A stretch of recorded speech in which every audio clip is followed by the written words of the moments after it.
Sekarang kita akan dengarkan Bang Hekal membacakan sebuah puisi. Sebuah puisi. Ini akan dibacakan oleh orang yang suka menulis puisi juga. Tentu akan menarik. Silakan.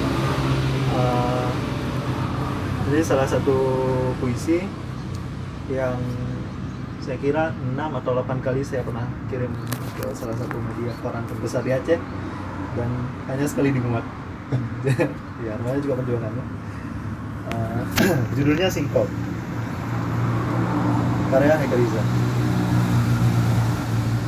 Menyapa malam keras, alunan debu menari-nari bias, melekat di antara singkong panas, siap disuguhi agar puas.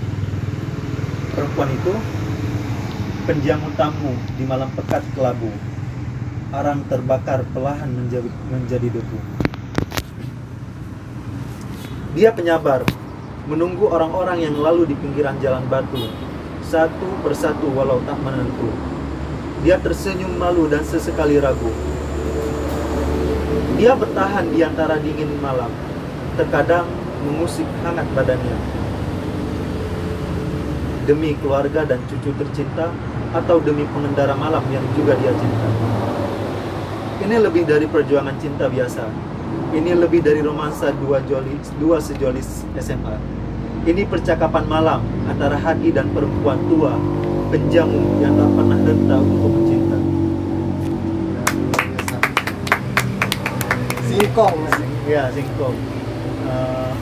Jadi sebenarnya puisi ini adalah salah satu tugas akhir ketika saya kuliah. Jadi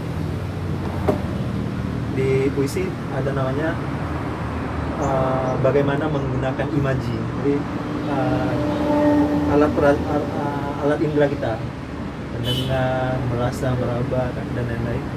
Nah, puisi ini saya menggunakan kelima indera saya tersebut. Bahkan suatu saat ketika saya sudah buntu, saya keluar ke pinggiran jalan di Bandung itu untuk makan bubur kacang itu.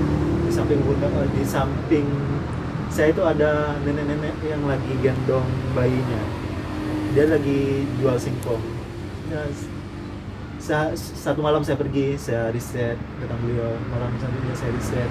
Pernah sampai jam 2 malam saya riset, beliau ngapain aja. Dan di sini jadi benar-benar seperti saya bilang tadi, bukan hanya mood yang perlu kita masukkan ke dalam puisi, tapi memang harus ada perangkat-perangkat yang lain untuk jadi puisi yang bagus.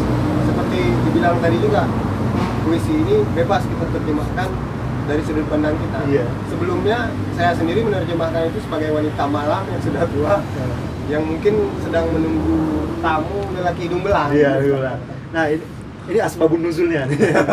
Asbabun nuzul puisi itu. Dia kan semua orang bebas menginterpretasikan puisi. Ya, oke Bang Eka, terima kasih banyak sudah bersedia hadir Di Legam. di Legam Channel. Semoga sukses selalu Legam Channel. Didoakan juga Bang. Ya. Baik teman-teman, demikian wawancara eksklusif kita dengan Bang Eka. Terima kasih. Saya Said Muhammad undur diri. Assalamualaikum warahmatullahi wabarakatuh.